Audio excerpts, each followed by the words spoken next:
ఎంతసేపు తాత రోజు ఇట్లా దీని మీద ఎంత సంపాదిస్తావు రోజు అందా 300-400 వస్తాయా? గిరాకీ ఉంటే వస్తే 300-400. గిరాకీ లేకపోతే 150 వస్తాయి. చెప్పుల షాప్ తాత. ఇంత షటర్ అంటే దాదా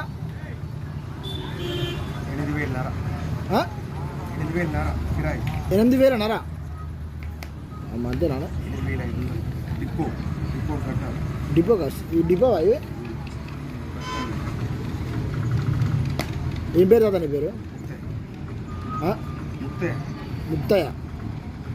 షండురేనా? ఇక్కడేనా? హైదరాబాద్.